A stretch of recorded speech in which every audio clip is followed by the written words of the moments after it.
Nakadria je vysoce nestabilní radioaktivní izotop Nakadahu, který má potenciál být nesmírně silným zdrojem energie. I malé množství je schopno vydat mnohem větší puls energie než Nakadah určený pro zbrojírenství. Při použití jako zbraň má tedy potenciál být stejně silný, ne-li silnější, jako jaderná hlavice s Nakadahem.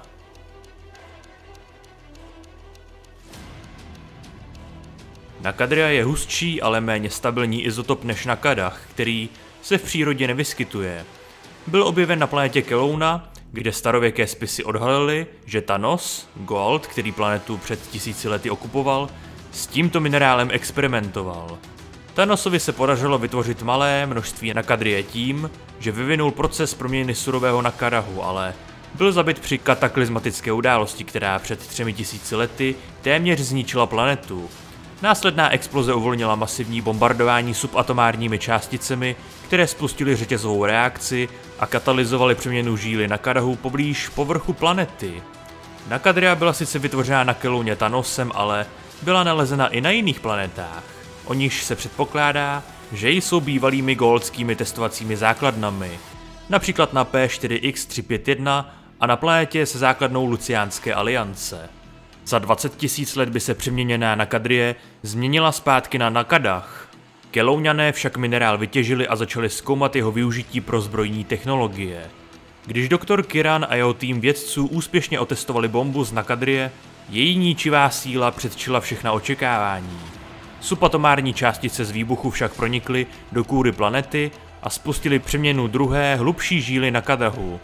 Jak se proces přeměny dostával hlouběji pod zem, zvyšoval se žár a tlak, až vysoce nestabilní povaha vzniklé Nakadrie hrozila výbuchem a zničením Kelowny.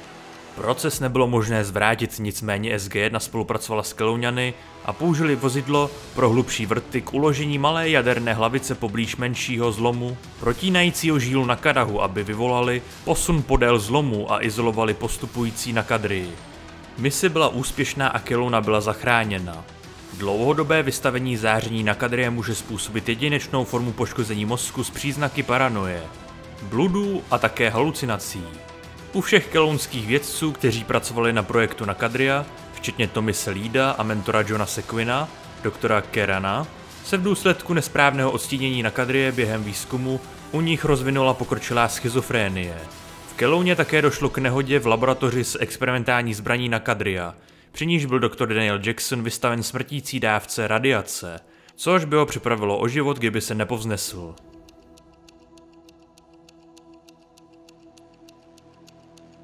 Několik set kilogramů vytěžené Nakadrie získalo SGC z Kelowny pro použití ve vývoji hyperprostorové technologie. Experimentální hyperprostorová stíhačka X-302 byla navržena s hyperprostorovými generátory poháněnými Nakadrií. Nestabilita Nakadrie však exponenciálně roste s tím, jak se z ní získá více energie a X-302 nebyla schopná udržet stabilní hyperprostorové okno. Pro X-303 Prometheus byl navržen úspěšnější modul reaktoru s vyrovnávací pamětí Nakadrie, který lodi umožnil dosáhnout omezeného cestování hyperprostorem. Nestabilita Nakadrie však způsobila přetížení energie a reaktorový modul musel být odhozen, čímž Prometheus uvízl poblíž Tagreji, dokud nebyla provedena oprava. SGC se dosud věnovalo výzkumu Nakadrie pro použití v hyperprostoru, štítech a zbraňových technologiích. Nejlepším příkladem je jaderná hlavice Mark 9 s Nakadrií. Zájem Taury o Nakadrii však v poslední době poklesl kvůli extrémně pokročilé technologii, kterou jim darovali Asgardé. Z toho důvodu jsou lodě Taury, zejména plavidla třídy Daedalus, vybaveny takovými technologiemi, jako je asgardský hyperpohon, který je schopen pohánět lodě mnohem větší rychlostí, než jaké by byly schopny dosáhnout reaktory poháněné Nakadrií, pokud by se jim je podařilo plně zprovoznit.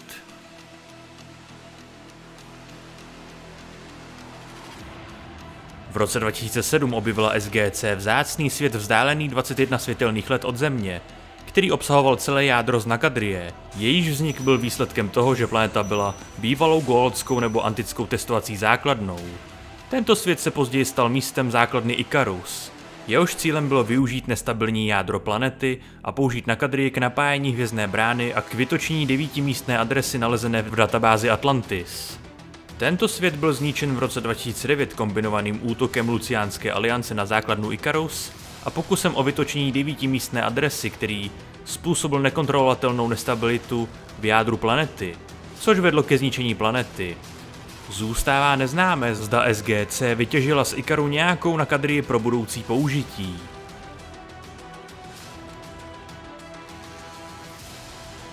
Později byla nalezena další planeta, která měla jádro z Nakadrie. Na tomto světě si Luciánská aliance zřídila výzkumnou základnu, aby mohla vytočit 9místnou adresu. Planeta zahrnovala pyramidu, která dále naznačovala, že byla kdysi pod kontrolou Goa'uldů. Po zajetí doktora Nicolase Rushe v těle plukovníka Davida Telforda ho velitelka Kiva odvezla na tuto planetu, aby ho donutila jim pomoci vytočit 9místnou adresu. Poté, co Telfordovo vymývání mozku překonal plukovník Everett Young, Telford prozradil polohu této planety a George Hammond byl vyslán, aby na ní zaútočil a po příletu vypustil stíhačky F-302. Zoufalá Kiva vytočila 9místnou adresu, přestože v té době způsobil kritický stav jádra planety, jako se to stalo jádru P4X351, a vyslala své síly na Destiny. Hammond byl nucen kvůli časové tísni uprchnout a zanechat za sebou 2 své F-302. Planeta explodovala a zahynulo přes 100 vojáků Luciánské aliance a 2 piloti 302.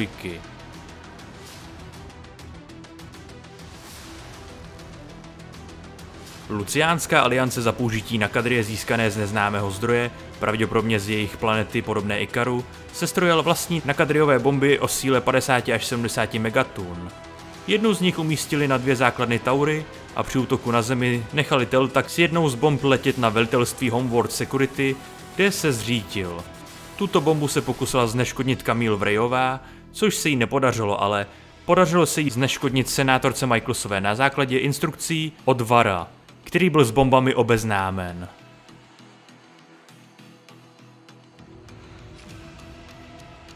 V roce 2010 se sjednocené vlády Langary dohodly, že převedou hvězdnou bránu planety do nově zřízené elektrárny v Kelouně, která byla navržená tak, aby využívala energii z jádra Nakadrie.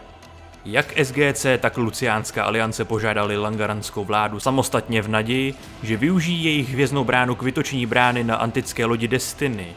Langarané obě žádosti zamítli, protože si byli vědomi následků předchozích 2 pokusů o vytočení na P4X351 a planetě podobné Ikaru, které vyústily v úplné zničení samotné planety. Navzdory ujištění doktora Rodneyho McKaye, že jejich další pochopení procesu a jeho vývoj bezpečného postupu Langarané odmítli. Expedice Destiny a Homeworld Security vymysleli plán, jak obelstit 2 langaranské úředníky, aby zanechali svůj otisk na komunikačních kamenech a umožnili tak poručíku Matthew Scottovi a plukovníku Everettu Youngovi vyměnit si s nimi vědomí a vydávat se za ně. Young a Scott pak využili autority úředníků a umožnili Taury vytočit Destiny. Plán však byl zmařen, když Langarané odhalili skutečnost a došlo k roztržce, při níž Taury ustoupili. Richard Woolsey v rámci diplomacie nabídl pomoc země při obraně Langary proti Luciánské alianci, kterou Langarané varovali, že nebude tak schovívavá při pokusu o to, o co se pokoušeli Taury. Jako další opatření byla hvězdná brána přemístěna zpět mimo elektrárnu, aby nemohla být použita k vytočení Destiny. Tak, toto byl celý rozbor a historie Nakadrie. Jinak díky moc za sledování, za podporu ať už v podobě lajku, dislajku, odběru se zvonkem, komentáře, sdílení či finanční podpory na Patreonu, YouTube členství nebo donatu. Vpravo nahoře budete mít kartu k playlistu zahrnující videa z celé této série. V popisku pod videem máte odkazy na mé sociální sítě, kam denně dávám info o dalších videích, streamech a dalších zajímavých věciček. Ještě jednou díky moc, že mě sledujete, uvidíme se u dalších teorií, lore nebo na nějakém livestreamu a do té doby dělejte to, co vás baví, bez ohledu na to, co vám kdo říká teď už. Speciální poděkování patronům na Patronu a také YouTube členům, kteří podporují chod a nezávislou produkci tohoto kanálu. Mějte se někdy příště.